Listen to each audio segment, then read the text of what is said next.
तो संजय रॉय 8 और 9 अगस्त की रात कहाँ कहाँ गया था, किससे मिला था, क्या आरोपी पहले से प्लान बनाया था किसी के साथ या नहीं, या उसके साथ और कोई था उसके साथ देने वाला।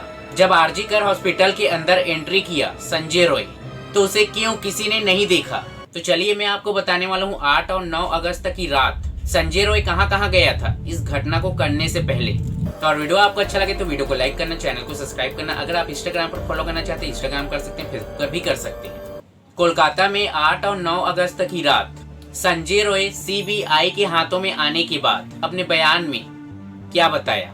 संजय रॉय वह सबसे पहले रात में 11 बजे इस हॉस्पिटल में अपने दोस्त के साथ आया था, उसके भाई के दोस्त को देखने के लिए, और उसके इस दोस्त का नाम था सौरभ, और सौरभ का छोटा भाई उस दिन इसी कोलकाता के इसी आरजी कर हॉस्पिटल में भर्ती था।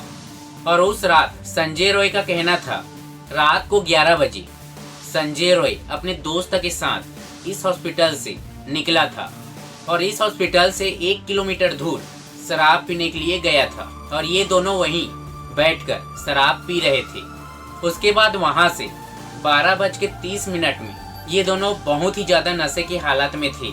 फिर दोनों ये सोचे कि हम लोग अब सोनागाजी एरिया पर जाएंगे, जो रेड लाइट के नाम से जाना जाता है, और जहां से ये दोनों शराब पी रहे थे बैठकर, वहां से ये एरिया 2 किलोमीटर की दूरी पर था। और वहां ये दोनों पहुंच जाते हैं संजय रॉय और सौरभ, और ये दोनों बहुत देर तक उसी एरिया पर रुके थे। जब किसी वर्कर से उसकी बात नहीं बनी तो वहां से ये दोनों दूसरे रेड लाइट पर चले गए, और वहां से लगभग 15 किलोमीटर की दूरी पर था, और ये दोनों बाइक पर थे, इसीलिए वहां से जाने के लिए ये दोनों को ज्यादा समय नहीं लगा, जल्दी से उस एरिया पर पहुंच गए।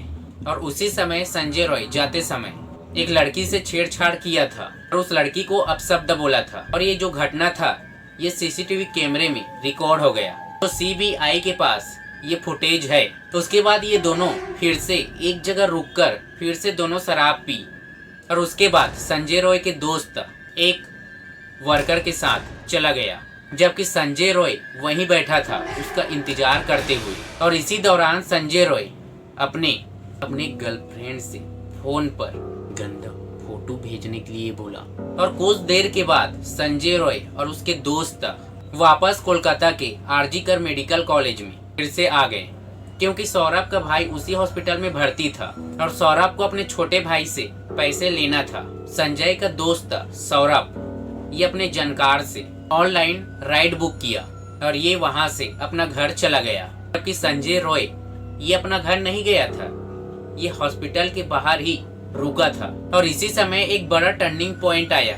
अगर उस दिन संजय रॉय अपना घर जाता तो ये घटना नहीं होता, लेकिन संजय रॉय हॉस्पिटल के बाहर ही रुक गया था और संजय के दोस्त अपना घर चला गया था। उसके बाद संजय रॉय का एंट्री फिर से इसी हॉस्पिटल के अंदर होता है लगभग 3:30 बजे, और ना ही उसे कोई हॉस्पिटल के अंदर आने के लिए रोकता है। डायरेक्ट नशा की हालत में हॉस्पिटल के अंदर एंट्री करता है, और ये तीसरे मंजिल पर सेमिनार हॉल में जाने के वजह चौथी मंजिल पर ड्रामा सेंटर के एक ऑपरेशन थिएटर पर चला जाता है। अब ऐसे में सीबीआई सीसीटीवी कैमरे में उसके फुटेज को देखा, उसे ऐसा भी लग रहा है ये ऑपरेशन थिएटर में संजय रॉय कुछ लेने के लिए आया था। संजय रॉय का ऐसा कहना था कि मैं ऐसा ही गया था उस थिएटर के अंदर, और बड़ा सवाल यही है कि संजय रॉय 3:30 बजे ये ऑपरेशन थिएटर में क्या करने के लिए गया था।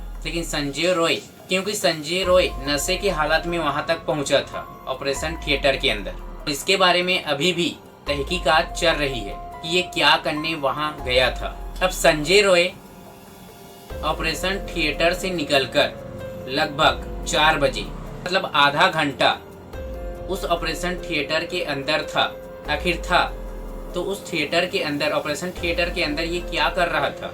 तो वहां से निकलकर लगभग 4 बजे संजय रॉय तीसरी मंजिल पर जाता है, जहां सीसीटीवी कैमरा लगा हुआ था, और उस कैमरे में दिखाई दिया कि संजय रॉय सेमिनार हॉल की तरफ जाते हुए दिखाई दिया और आते हुए दिखाई दिया।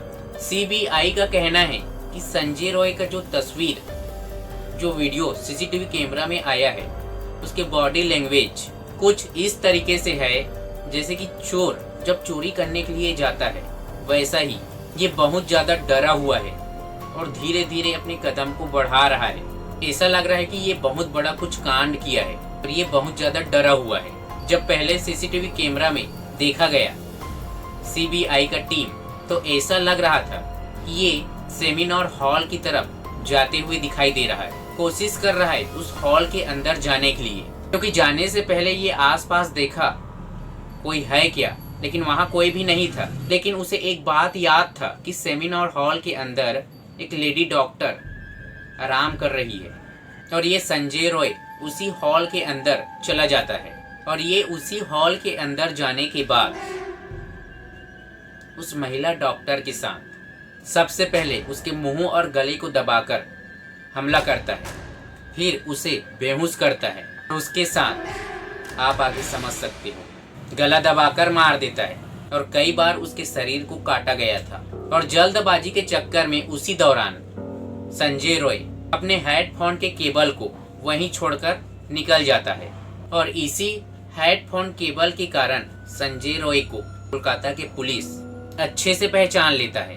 9 अगस्त को कोलकाता के पुलिस उसे लेने के लिए पहुंच गया था। और बड़ी बात यह है कि 9 अगस्त की सुबह संजय रॉय गिरफ्तार हुआ। उस समय संजय रॉय कोलकाता पुलिस के बैरक में ही मौजूद था और संजय रॉय खून से सने कपड़े को साफ कर रहा था, जूते को साफ कर रहा था, मतलब ये सबूत मिटाना चाहता था। लेकिन कोलकाता की पुलिस समय पर पहुंचकर उसे पकड़ लिया गया 9 अगस्त को। अगर उस दिन कोलकाता के पुलिस नशे की हालत में सड़क पर ही उसे पकड़ लेते तो ये हादसा नहीं होता। अगर कोई हॉस्पिटल की सिक्योरिटी उसे रोक लेता तो ये हादसा नहीं होता। लेकिन उस हॉस्पिटल के अंदर उसका हमेशा आना जाना लगा होता था, इसीलिए कोई उसे नहीं रोकता था, ना ही डॉक्टर रोकते थे, ना ही कोई सिक्योरिटी वाला।